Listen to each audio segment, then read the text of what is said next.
Started. Happy New Year. Welcome back. Vice Chairman Dixon, will you open us up in a word of prayer, please? Are you on 6? Yes.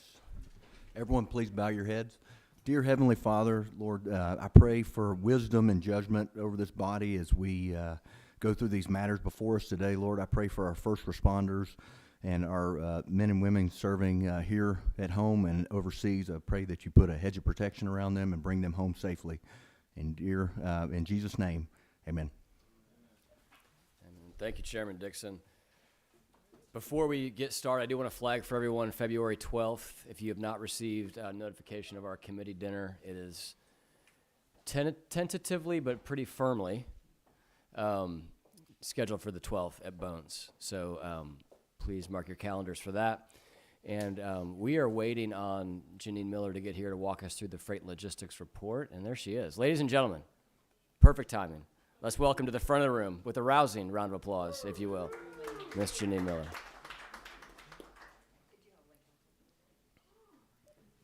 Are you out of breath from those stairs? Because they are, you would not be alone if you were out of breath from the stairs. Yes, and the cold.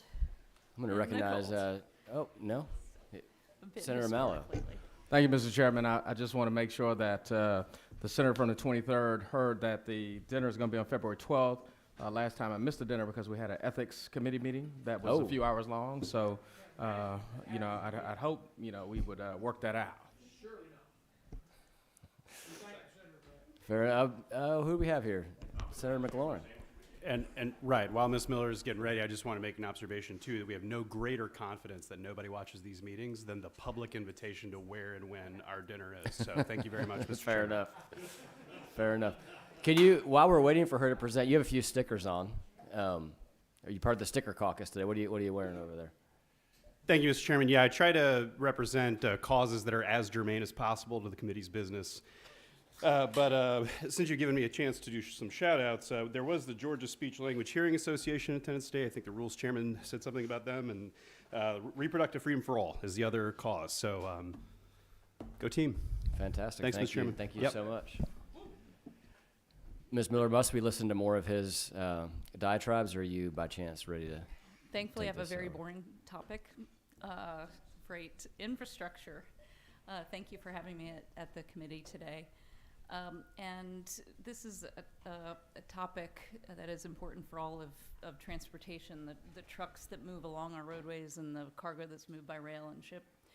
But I'm going to focus today on our roads, trucks on our roadways, and it's not just important for transportation, but it's important for economic development, the community impacts for quality of life, and on and on. So I wanted to give an update on our recent analysis and studies that we've done here in the state of Georgia, and these are the main ones. There's freight and truck related data that we look at in all of the studies and plans that we do at GDOT, but I'm going to give you kind of an overview on the highest level, biggest picture analysis that we've been doing. So for the first time ever, we did an evaluation of the reliance of Georgia's key industries on our transportation networks based on private sector data. So we procured about 24, either acquired because it's public data or procured because it's private data, 24 sources of information, data flows about cargo, trucks, you name it, and the type of industries that are impacted, that are using our roadways throughout the state. Never done this before, and this is the same data that private companies themselves both populate and use for their operational and strategic investment decisions. So we are working from the same batch of data that private sector uses, and this was one of the most interesting outputs. Usually when you see a map of Georgia's roadways, you see the map on the right and you see it in all one color, say black or gray or blue. But here for the first time, we are able to dissect which industries use which parts of our network the most. Food and agriculture and manufacturing are the most distributed in terms of the state routes that are used. But of course, agriculture is food and agriculture are using the southern half of our state more prolifically than other industries. And the eastern part and northern part of our state is what manufacturing industries rely upon. Distribution and retail is predominantly in Metro Atlanta because that is the population center of the state of Georgia. So as you layer them all together, you can see that every part of our road network is used for our key industries. And these industries represent 60% or more of the cargo that's moving on Georgia's state routes.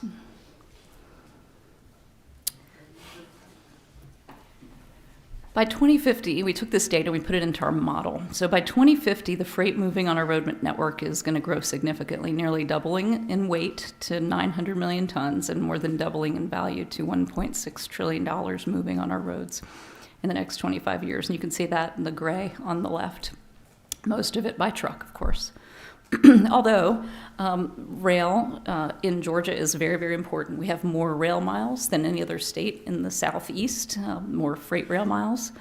And we have both Class 1 railroads at our ocean port in Savannah, which is a unique advantage for shippers, both because they can reach more locations in Georgia communities and throughout the southeast into and out of the port, but also it enables competition between the two carriers for those shippers that are able to use either Class 1, CSX, or Norfolk Southern. But in either case, cargo is nearly going to double in weight. That translates into congestion costs. If we do nothing, if we expand our network in no significant ways, our delay is going to more than double. And you can see broken down by the color of the bar there. In the base there is manufacturing. Congestion cost to manufacturing shippers, cargo owners, is going to double. Congestion cost for distribution, that's the lighter blue, is going to nearly quadruple. And then congestion costs for food and agriculture will nearly double. And other industries also have impacts, but this is the main part of our congestion costs and things that we are using as a decision maker as GDOT looks at our project options in front of us that are in our pipeline right now and what we need to develop going forward. So I'm going to reflect back to this. Every one of those roadway networks is going to be experiencing this congestion cost doubling. Okay. Part of our infrastructure is when trucks are not just moving, but when they are parked or need to park. This commend the Senate for the study committee that was done over the past year. Excellent work, and the attention to this issue is critical for our economy, but it's also critical for the whole eastern seaboard and southeast. Georgia is not the only place that is having a truck parking challenge. It's caused by federal law and regulation that require truck drivers to pull over and rest for 30 minutes or to get breaks in between their service hours. When the electronic logging device came into play, there was no longer the ability for them to drive an extra mile or two, so they have to pull over wherever they can get a parking space. And I don't know how many of you might have seen trucks parked along the interstate ramps, the exit ramps, overnight is typically when you'll see it, early in the morning or late at night. We have more truck demand than we have parking spaces in our state. It's important to note, though, that of the truck parking that we have in the state of Georgia, 6% is public spaces. 6% of truck parking places are at our rest areas, way stations, or visitor center. 94% of truck parking is at private truck stops. Think of ATL, Travel Centers of America, Love's, and others, where there are amenities available beyond what we're able to provide at our rest areas. The problem becomes, though, that when they cannot find a place to park, the driver is going to spend nearly an hour looking for a truck parking space, or they have to cut off their hours of service early so that they can park somewhere that they know is safe. that is an impact of 10% to the supply chain, and 12% equates to a 12% cut to truck driver pay. These are frontline workers that are moving our 70 to 80% of our economy, and so we want to do what we can at GDOT to understand where truck parking opportunities to expand truck parking exist. We did a study about 2 years ago that is helping us locate where we can expand truck parking that might be useful for drivers who are needing to rest. Of course, Atlanta is the epicenter of where unauthorized parking is occurring, and that's what this map shows in the brighter yellow and red. But we do have unauthorized truck parking that is on our interstate ramps and side of the roadways in other parts of the state as well, as you can see there, wherever it's lit up in purple or blue. So we are considering what capital investments we can make, either directly at our rest areas or potentially through partnerships with, again, those private truck stop operators. And we need to ensure we have compliance with federal and state laws and funding availability and eligibility. But this is a focus for the department to do our part to catalyze truck parking availability and expand that in our state. One other thing that we've done is taken a look at the coastal empire. That is the 4 counties that are around the Port of Savannah, that being Bryan, Bullock, Chatham, and Effingham County, where 75% of trips to and from the Port of Savannah are heading with their cargo that's imported. We do know that there's going to be expanded capacity at the Port of Savannah. Some of you may have seen that. But we saw a 20% uptick in TEU, that's 20-foot equivalent units of container capacity, increased by 20% during the pandemic. So Savannah is a port of choice for shippers and for carriers alike, and we're doing our best to keep up with that demand that's occurring outside the port area. So we took a look at the coastal empire, analyzing regional freight patterns, excuse me, industrial development patterns and effects of the port growth on that local area. And this is what we found, that congestion growth in Metro Savannah from 2020 to 30 years out by level of service. That is the metric that we use, data point that we use to indicate the level of congestion.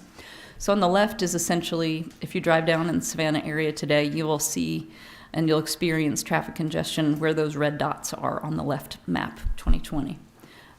Those are levels of service F, as you can almost think about it as a grade that kids school children have in their classwork. So there's some congestion occurring today, but by 2050, if without significant investment, you can see where level of service F for traffic congestion expands throughout this study area, throughout this catchment area for the Savannah cargo that is moving through our port. That is equating to a great deal of delay and making those land areas less available to truckers within a 1-hour drive of the port. In fact, without targeted investment by 2050, roughly 40% of the available industrial space will be an hour drive from the port, where right now it's about 10 to 20 minutes. So the darker the shade of blue on the right means those are in the hour to 2 hour distance from the port, where none of that is being experienced today.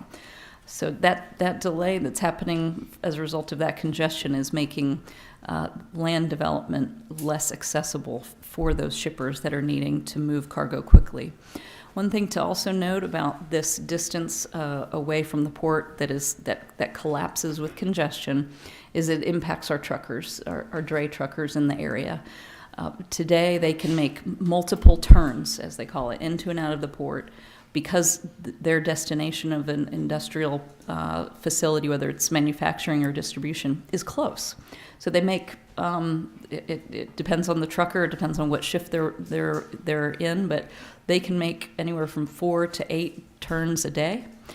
that is going to be cut in half. So this is another impact to truck drivers. We will need more truck drivers to do these turns in future years unless we're able to invest in capacity improvements in the area. So those capacity improvements we studied include corridor expansions, about a dozen of them, as you can see here. This includes I-16, but it also includes 80 and 21 into Effingham, as well as some improvements on I-95 and around the new Meta site there in Bryan County, plus about a dozen intersection improvements. And these intersection improvements are much more economical, and they help out the flow a lot. Even today, if we were able to build all of these improvements today, you'd see improvements in flow much more quickly than if you do corridor improvements, because intersections are less expensive, therefore we have more money available to do more of them, and they're also quicker to construct because they require less right-of-way and less permitting. Okay. We also did a study of Troup County. The reason we did this is, well, some of you may have heard of MPOs, Metropolitan Planning Organizations, that are throughout Georgia. There's 16 MPOs. Those are federally designated areas that the local governments come together and do specific transportation planning. About a handful of them have their own money to improve their roadway networks. But Troup County is not one of those metro areas. It just does not meet the population threshold to get federal planning money or federal funds for road improvements in that area. Of course, Troup County is the home of Kia, our currently only operating auto manufacturer in the state of Georgia. The growth that has happened there is exponential. And the last time that a plan was done in Troup County was 2006, and that was the year that Kia announced it would open. So that, as you all know, the community there has transformed, has grown significantly, and we wanted to partner with the county there to do that study where federal resources weren't available. So this is on the Alabama line. It's just north of Columbus. In fact, right after you might be heading down to Columbus and split off on I-85, that you're I-185. Sorry, you're in Troup County at that point. And then you pass by LaGrange, and on your way to Alabama is where you come to West Point, which is where the Kia plant is. There's 3 cities in Troup County: LaGrange, Hogansville, and again West Point is where the Kia plant is. But there are suppliers throughout this area. We wanted to identify transportation network improvements to address the future growth and with a focus on freight, and provide recommendations for road and bridge infrastructure and touch on transit and multimodal projects as well. That study is underway, and we'll be having, we've been having meetings with the local communities and local governments there over the past 9 to 12 months, and results will be coming out soon. And then we also took a look at State Route 365. Where is that? That is right where 985 ends. And it is also where there's a new Northeast Inland Port will be opening soon.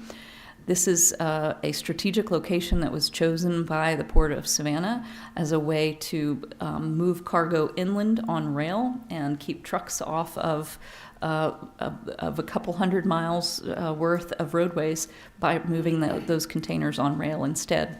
So at the inland port is where there's an exchange of cargo containers that come from the Port of Savannah. They will move onto a truck at this inland port or intermodal facility. So we knew that there was going to be some growth happening there, but in reality, that location was chosen strategically because there already is a lot of manufacturing and distribution that is occurring in this area. So it's just another piece of the puzzle that's solving the freight volumes that are increasing there.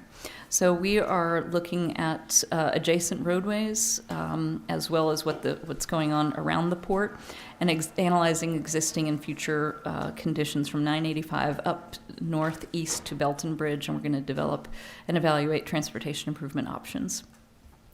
And then one last study to tell you about that we've had underway for a little bit is in the Brazelton-Houston area.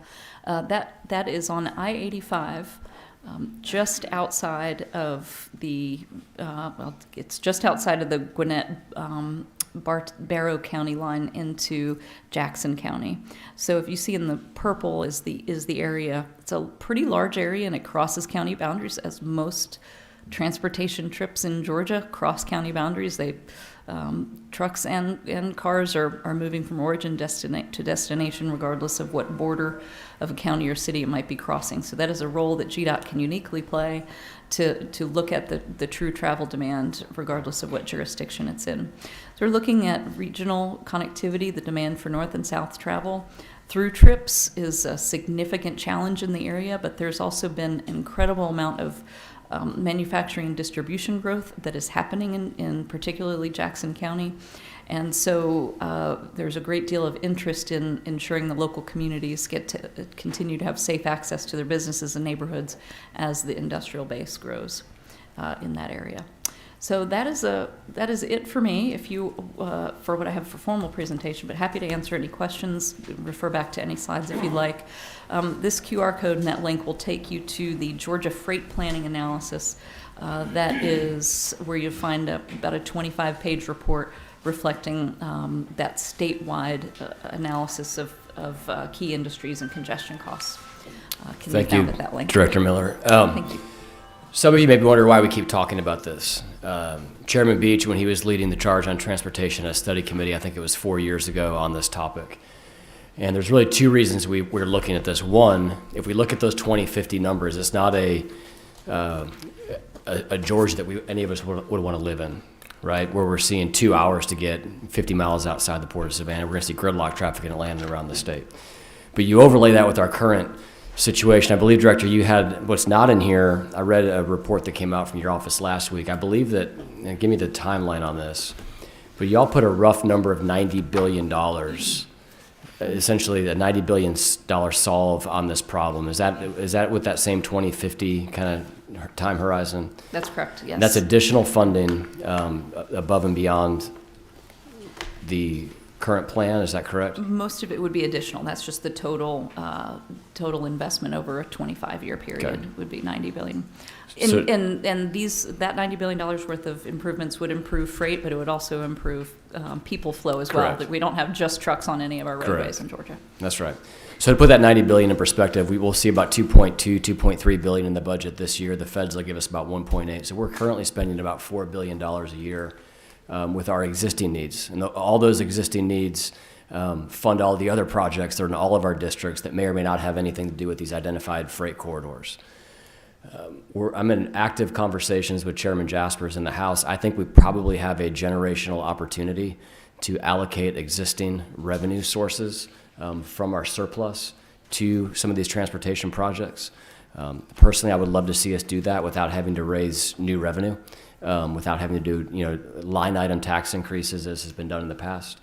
We think we've got about 10 years left at least in the gas tax. The gas tax has been relatively resilient. That $2.2 billion number has been pretty consistent. But eventually we know that will change. And so we have things out there that exist, such as the marketplace facilitator tax, that will increase over time as the motor fuel tax decreases. So I think those are all things we need to be actively thinking about. This exercise and talking about this is not just so we can look at maps and say, hey, we're going to have congestion problems in 30 years and let's just, kind of realize that, maybe try to build one or two more roads. I think that with the surpluses that we've had, we've seen states to the north, south, and east of us, and the west for that matter, do something similar to what Governor Kemp did last week. Make multi-billion-dollar investments of either surplus money or ARPA money or both. And as you saw in the governor's budget, he put forth about $1.5 billion in the baby budget for fiscal year 24. 600 or so of that will go to freight. 600 or so of that will go to the existing, call it the GDOT program, which I think is important to note. A great percentage of that will merely backfill projects that we've had to spend money on with the economic development success in the state. So when we go win a Kia or a Hyundai or Rivian, we're spending tens of millions of dollars around that area to build up infrastructure. And what that means for us in our districts, if that doesn't happen to be in our district, is without an injection of capital, other projects are getting pushed down the list. So I want to thank the governor and his team for essentially allowing the plan that we have, the TIP, to stay on track. And then lastly, there's $200 million that you'll see in there for the LMIG grants, which are done by formula, which are something that all of if you have not called your local county commissioners or city managers, let them know about that yet. That is something that essentially doubles that spend for the local maintenance improvement grants that we have. So I just want to kind of cast that net over this conversation as to why we're having that. I know a couple members need to leave in a few minutes, and one of those is going to be Leader Gooch, so I'm going to let you ask the first question. Thank you, Mr. Chairman. Janine, thanks for being here. It's always good to get an update from you. During Thanksgiving, I drove my family out to Arkansas, and as we've talked so many times about trucks and truck stops and overnight parking, I realized when we drove through Arkansas, there were truck parking lots spread throughout Interstate 40. I wonder why Arkansas has done that and we haven't. Where's the money coming from, and how are they doing that on Interstate 40? Good question. I haven't been along that corridor, but I will definitely research it. Thank you for flagging that. I think it would be good to look into that. Love to see that in Georgia. Indeed. We are embarking on a very special deep dive study. We have business consultants and transportation consultants that are going to really unpack where is the private sector demand and what the state can do to support that. A couple things to note. Our rest areas as they exist today, by federal law, we cannot have any commercial activity on those rest areas. Right. So wherever we expand that would have the amenities that truck drivers need and want along their journey, we will have to do that in partnership with the private sector. From what I saw, these parking lots were just vacant lots that were built off the interstate, no exit anywhere else. They were just pull-offs, maybe a 5-acre flat asphalt lot, 100 truck spots perhaps, no utilities, no water or anything. So they literally looked like they were built primarily for truckers to spend the night and get their hours in. Thank you for that. That would be a stopgap measure, somewhere to at least just park, but we know that just like all of us, we need the human amenities to make our journey safe and comfortable. So we do have engineering and analysis underway to expand our rest area parking by about 400 spaces. We don't have the funding for all of that, but we do have engineering underway for that. One last question, if I may. The pinch point at Henry County, what's the status on that? What can we expect to see in the next 2 to 4 years? Analysis was done, and I believe it's on our website, that is the corridor between Macon and Atlanta, and it's showing that the Henry County is indeed a pinch point, and we are taking a deeper analysis right now of where we should expand that capacity. The commercial vehicle lanes that are planned are just covering about a little over half of that distance between Macon and 285, and those are northbound only. Right. But there's clearly, from what we've gathered so far, much more traffic congestion today and in the future than just northbound commercial vehicle lanes would accommodate.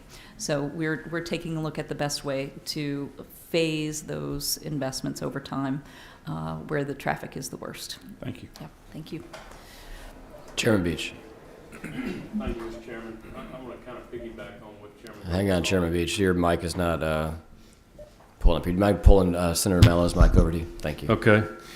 Thank you, Mr. Chairman. I want to kind of piggyback on your comments.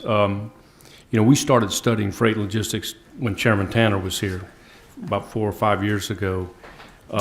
And I think we've done enough studying. My question to you is, do we have a project list, and can we prioritize that? And have you and the Port Authority and GDOT and Economic Development, Pat Wilson, sat down and say, hey, we got a Hyundai plant coming here, Rivian here, we got to build infrastructure. Is there some joint meetings going on between all of you and some collaboration? I can tell you, if we don't start building roads in Savannah today, the trucks will not be able to leave the gate of the port in 10 years. They'll be so backed up.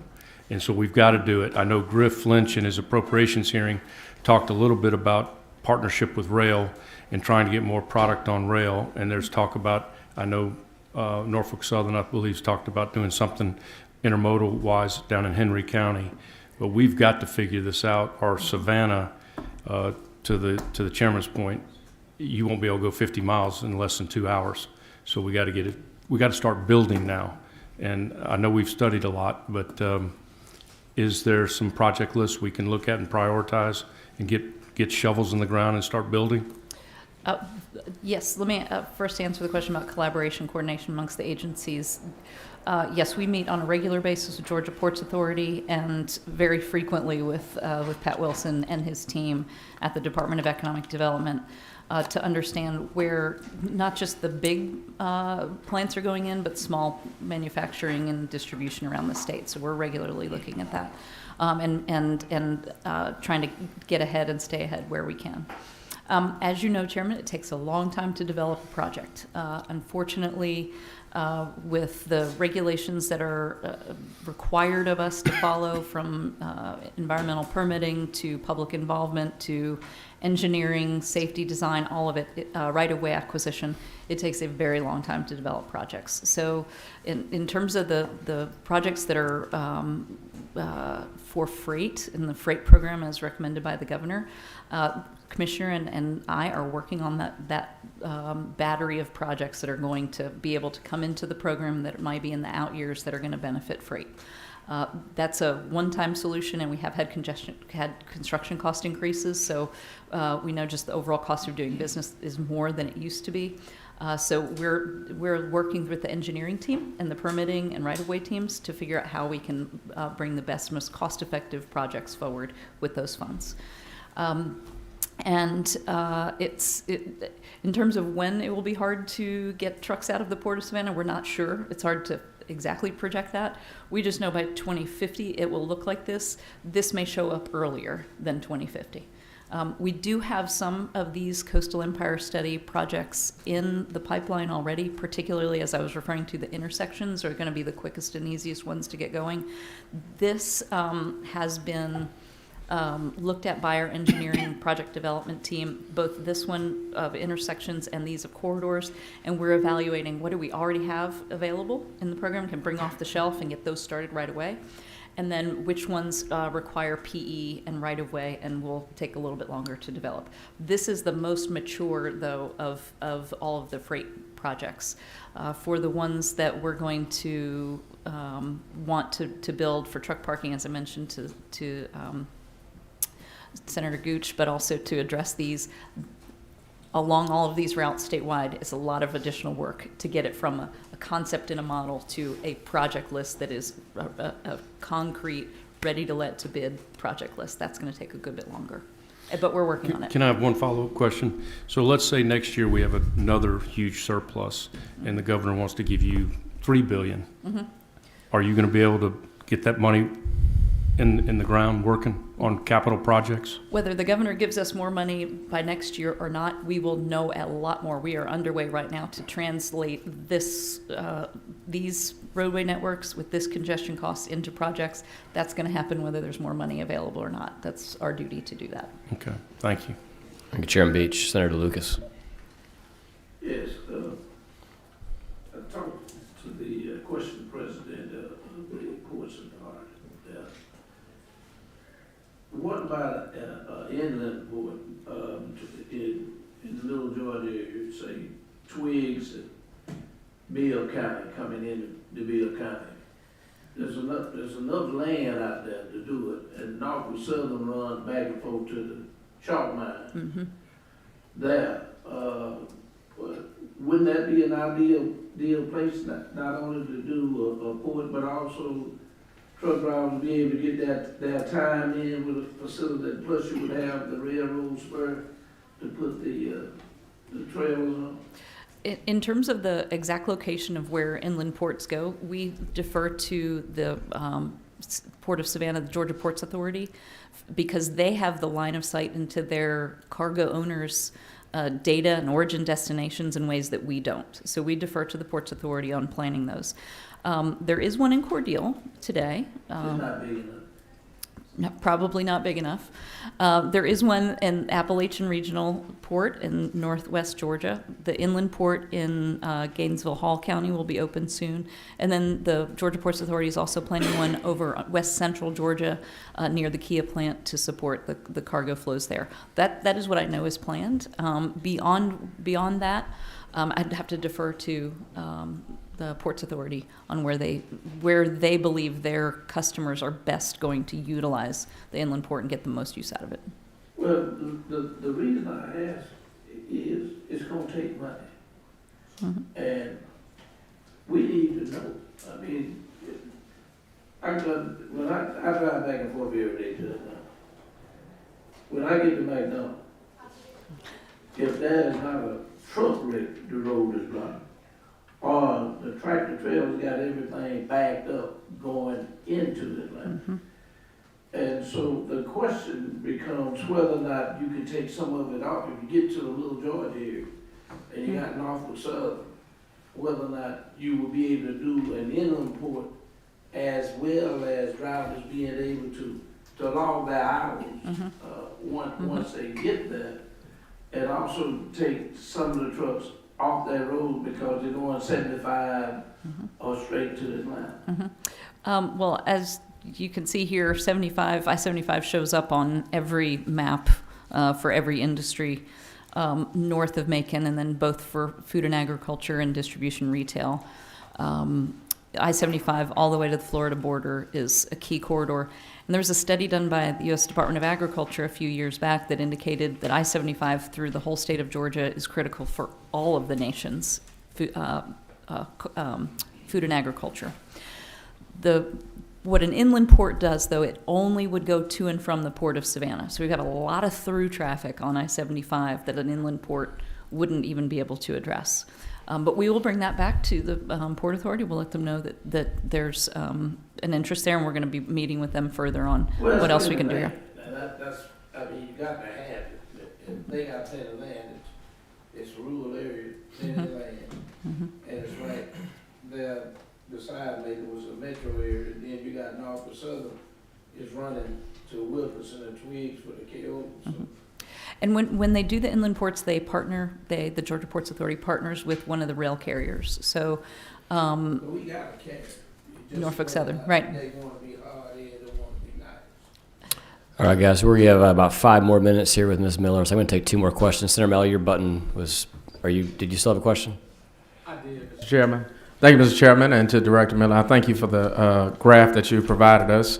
I drive I-16 every day coming to session back and forth, and I appreciate the study that you all did. I've been talking about I-16 with no study because I've been driving it. Is there any opportunity to consider adding, i.e. an express lane where you could use a peach pass to get through some of the congestion a little faster, where the truck traffic may take up the right lane and then truck traffic then gets in the left lane and then you're stuck with the trucks? And I don't know if anybody's ever rode past them on I-16, but they shake your car as you ride by them. It makes me nervous. So any opportunity to do that in small sections to eat this elephant? That's a great question. I-16 is a focal point, not just for of the Coastal Empire Study, but for all of the freight plan. What is the best way to add capacity to I-16 is a corridor study is what we would like to do with the additional funding that hopefully is appropriated, because there are many options that have been offered up. People have discussed truck-only lanes. People have discussed just an HOV lane for folks who have more than 2 or 3 people in a car to use that. People have discussed a transit lane. So there are many options in there. We do know that in Atlanta, say on I-75, that reversible corridor, we'd prefer not to do reversible. If we do a lane addition of any sort, we would want it to be in each direction because we know there's bidirectional flow. So that's something that's important. But wherever we do have our toll lanes in Metro Atlanta, we don't allow trucks in those lanes up here. So that if toll lanes become something that we might want to do in Savannah, only if it will provide the best option and the best use of the public's dollars, we would still have to determine would trucks use the lane or not. There's a lot left to understand in that. And any opportunity to use the contraflow lanes that we have for evacuation to maybe supplement that while they exist. They sit dormant until we have a hurricane, which is usually from August to November. And other than that, they're not in use. That's a great question, and that will be part of our analysis to make the best use of existing infrastructure. What's the most cost-effective way to improve capacity? Thank you. Chairman Burns, is this you or is it? Thank you, Mr. Chairman. Quick question. We've talked a lot about roads. We talked a lot about trucks. I want to talk about rail. We have to integrate our rail with our truck traffic. I have current traffic in my district that's 3 miles long and breaking communities apart. Rail. Rail, Yeah. rail. Now, we have to have a combination of rail and truck in order to move freight to an inland port or to a final destination. Now, my question is, how do you integrate rail into your overall transportation freight strategy? And how can we ensure that rail will have the capacity to accept the offload from trucks? Great question. Along with the truck parking analysis with the private sector that I mentioned before, we're also, that same consultant team, business consultants who understand private sector rail demand, and our transportation consultants are going to team up and do a deep dive, understanding where we have those blocked crossings or occupied crossings around the state, and what can we do about those. We're going to be expanding rail capacity. So what will come out of that, we're not sure. We do believe that a grade separation is the best way to keep those communities from being blocked. We also know that grade separations can cost anywhere from $10 million up to $50 million each and take a long time to develop and partner with the railroads on making sure that that engineering works for both parties. So there may be the potential to do some rail sidings, is what it's called, like an offshoot where the train can park and get out of the community. That's going to be a really important part of the study because those are less expensive.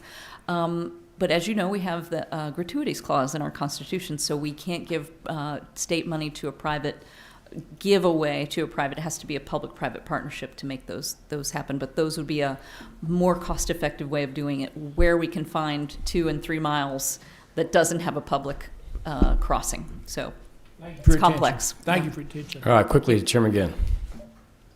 Thank you, Chairman. Ms. Miller, I appreciate your presentation. One of the things that I'm going to pick on my colleague from down in Savannah, and I look at, okay, we just heard you come up I-16 to 75, you get to Henry County, it stops. I'm going to implore you to keep pushing those secondary routes. If I was in Savannah, I want to go to Atlanta, I might take Highway 17 north to I-20, come in the I-20, use some of those underutilized routes. I guarantee you there's not 10 minutes difference between the time. Actually, it may be much faster using those routes, but you know, those are opportunities, and I want to see us try to continue to push those. I know Highway 17 was back in the day, the GRIP program said they was there. Moving those things forward, I appreciate what you do, and thanks for being here today. Bridge got to be able to carry the weight. Thank you. There ain't no bridges down there in South Georgia. Just ask that one about Savannah. They got a little bridge problem down there. Thank you for the comment on the GRIP corridors. Those have been, I believe, key for attracting business to the state of Georgia with the 4-lane roads that is a grid network around the state. And many of these that are on this map here are GRIP corridors. And they provide an incredible high performance and good and important route throughout communities for industry to the port and to Metro Atlanta. Thank you, Director Miller, for being here today. I think that probably the most encouraging news is that we have a project list coming out. It's something that's been very interesting to members of the committee as well as the appropriators. That was a question that was kind of whispered amongst everyone as we realized there's going to be $1.5 billion appropriated around the state, at least this year, and obviously we're hoping that continues as well. So thank you for coming today and presenting the study, and Godspeed to you. We have 3 bills that I think we can get through relatively quickly today. I'm going to call Josh Waller up first to talk about Senate Bill 353 that I'm actually carrying as a department bill.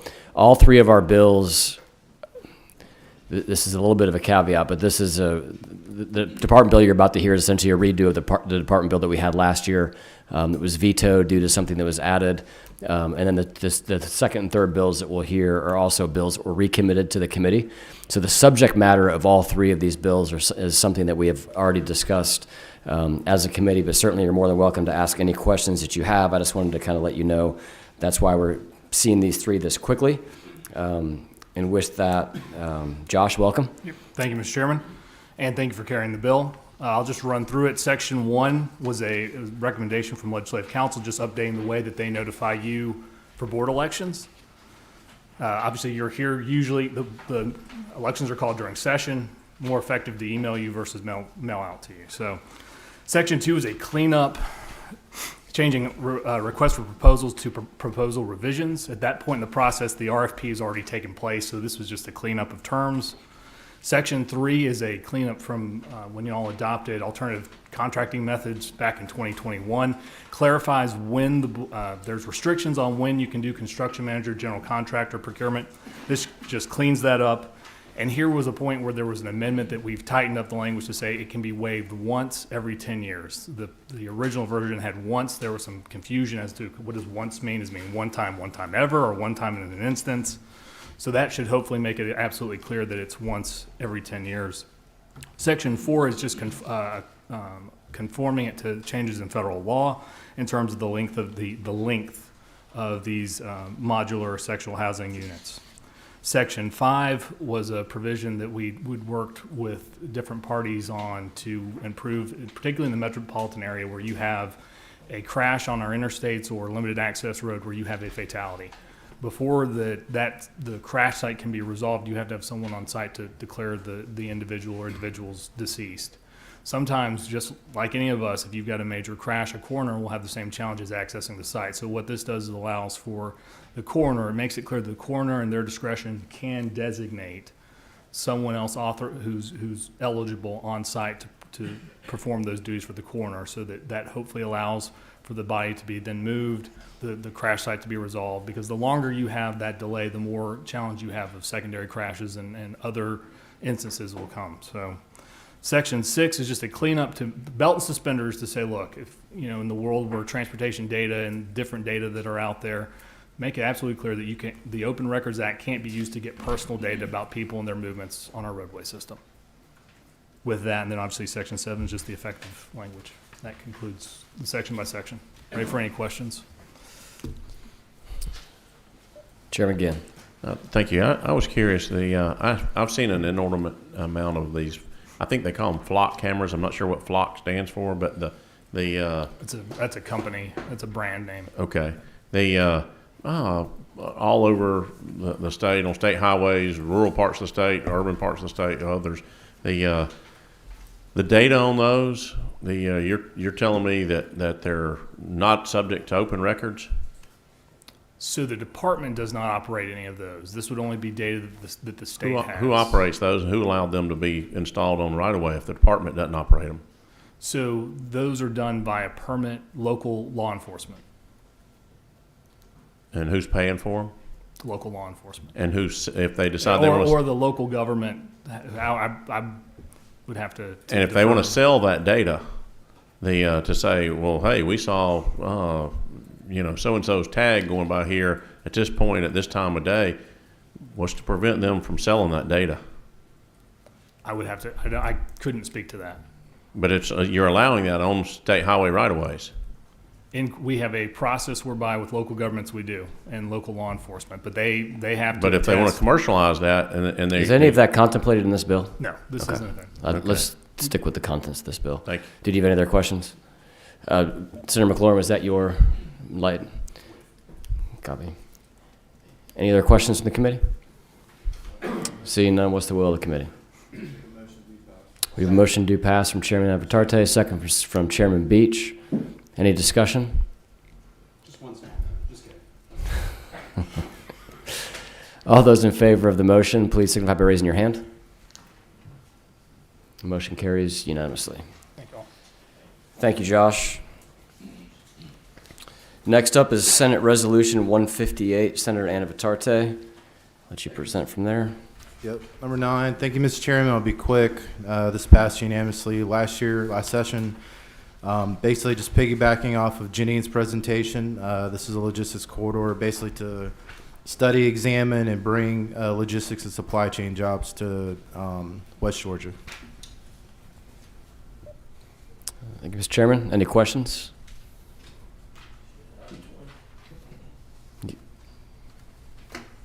All right, we'll start with Chairman Burns first.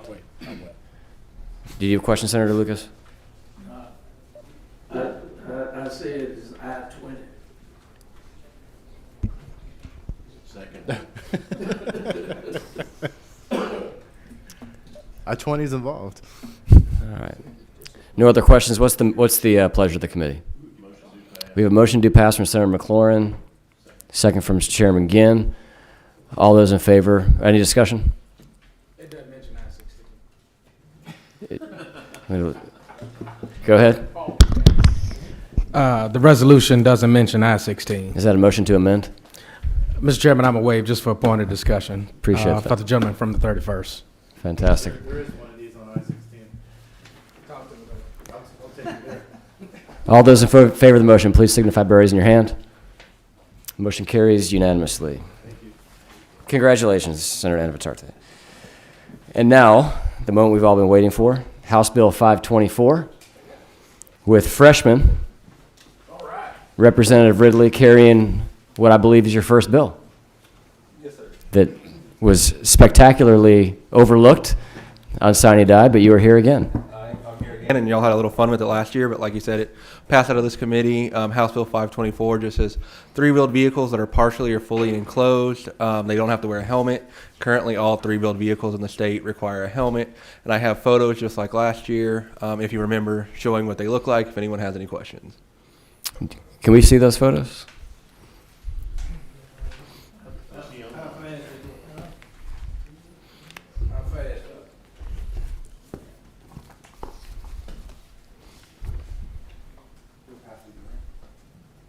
I recognize Chairman Lucas for a question. Or, sorry, Senator Lucas for a question. I just want to know how fast it is. They are legal on the roads, and some of them do go 60, 70 miles an hour. Chairman Burns. A similar question. These are licensed, insured, Yes, sir. and They have a tag. They have a They're tag, registered. and National Highway Transportation meets all safety. Yes, sir. They meet all the safety requirements of any other vehicle in the same weight category. Thank you. Representative, when you ran for office, did you go door to door? I did. And when you went door to door and talked about your platform, was passing the bill for three-wheeled vehicles part of your platform? That specifically wasn't, but reducing regulations and trying to help people have an easier time out there was part of it. Fantastic. Any other questions from the committee? Chairman Ginn. I'm curious, the tag that goes on this is a motorcycle tag or an automobile tag? Automobile tag. And the three-wheeler open style vehicles I see on the road, are those Like the slingshots? So, like slingshots type vehicle? I don't want to name a name, but are they automobiles or are they motorcycles? So this is for ones that are have a frame and are enclosed, so like your slingshots. They don't have a roof. Those are motorcycles, and those would still require a helmet. Okay. Thank you.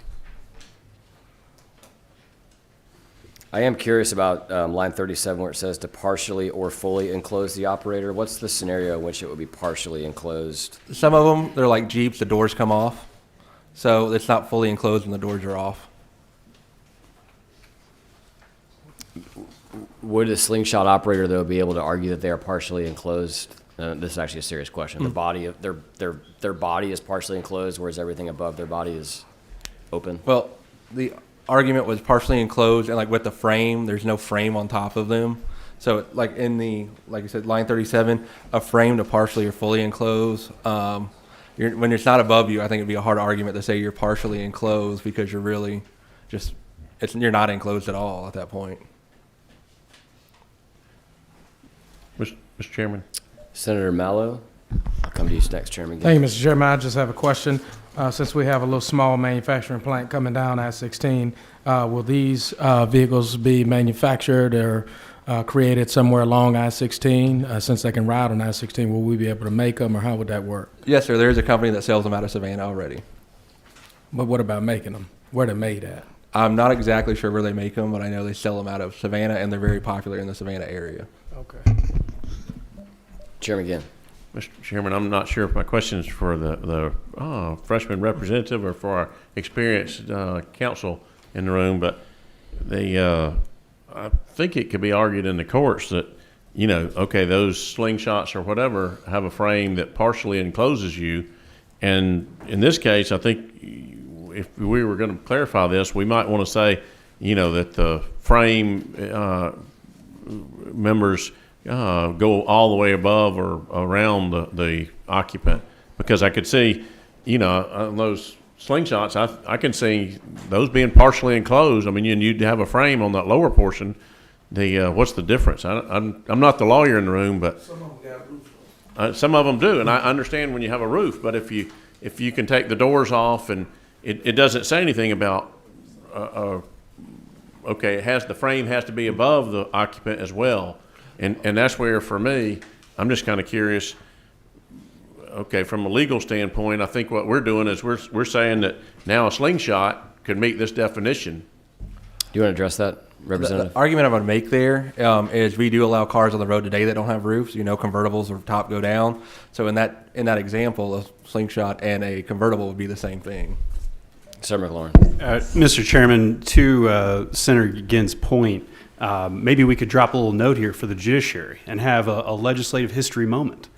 So with a pointed question, is it the author's intention whatsoever that slingshots would be covered by this bill? No, it's not. Well, great. Now they know. So thanks very much. Thank you, Counselor. Any other questions from the committee? What's the pleasure of the committee? We've got a move to pass from Senator Lucas, second from Senator Mallow. Any discussion? All those in favor, please signify by raising your hand. All those opposed? This motion carries 6-2. Thank you, Representative. Thank you, members of the committee, for your time today. That completes our business, and we're adjourned.